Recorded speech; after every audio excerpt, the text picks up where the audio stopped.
آپ بتائیں اس 2 دن میں ولی عہد کے جو مصروفیات تھے آپ کی نظر میں کیا کیا متوقع ہیں، کیا کیا چیزیں، کیا کیا معاہدے، کیا کیا؟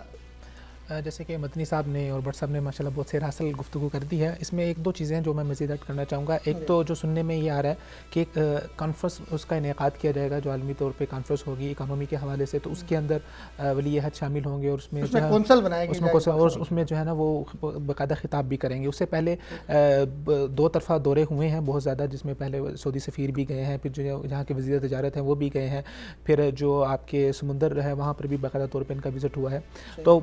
اصولی طور پہ بہت سارے موقف اور بہت ساری تجارتیں باقاعدہ طور پہ طے ہو چکی تھی. اب ان کو باقاعدہ حکومتی سطح کے اوپر ان کے ایم او یوز جو ہیں وہ انشاءاللہ وہ باقاعدہ طور پہ سائن ہوں گے, اور یہ اس دورے کا ایک بہت اہم حصہ ہے. باقاعدہ طور پہ جیسے کہ مدنی صاحب نے ذکر کیا کہ ڈفرنٹ جن سیکٹرز کے اندر انہوں نے کرنا, تو باقاعدہ ان سیکٹرز میں باقاعدہ سائن ہوں گے اور وہ جو معاہدے ہیں آفیشیلی وہ عالمی طور پہ سامنے ہوں گے. پھر اس کے بعد جو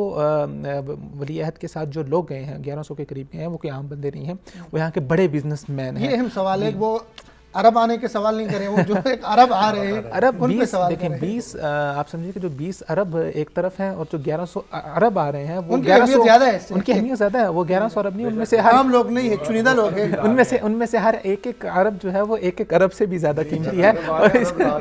اور وہ اس لیے نہیں ہے کہ کوئی وہ ڈونیشن دینے کے لیے آ رہے ہیں, وہ اس لیے کہ وہ بزنس مین لوگ ہیں اور پاکستان کے اندر آ کے وہ اپرچونیٹیز دیکھنا چاہ رہے ہیں. تو جو ہماری اطلاعات ہے اس کے مطابق وزارت خارجہ کے اہم لوگ ہیں, اسٹیبلشمنٹ کے ساتھ ساتھ ان کی تجارت بہت اہم لوگ ہیں. تو جو ہماری اطلاعات ہیں وزارت خارجہ نے خصوصی طور پہ ان کے لیے اہتمام کیا کہ جس فیلڈ کے جو لوگ ہیں ان کے لیے باقاعدہ وہاں پر خصوصی طور پہ اس فیلڈ کے لیے ان کے لیے کچھ ورک شاپس وغیرہ ہیں, اس حوالے سے ان کو کوئی تفاصیل سے آگاہ کیا جائے گا کہ یہ پوٹینشیل ہے پاکستان میں اور یہ سیکٹر ہے, یہاں پر آپ مزید انویسٹمنٹ کر سکتے ہیں. تو انشاءاللہ اگلے 2-3-4 سالوں میں یہ جو لوگ جا رہے ہیں آپ کو نظر آئے گا کہ یہ مزید انویسٹمنٹ پاکستان میں آئے گی.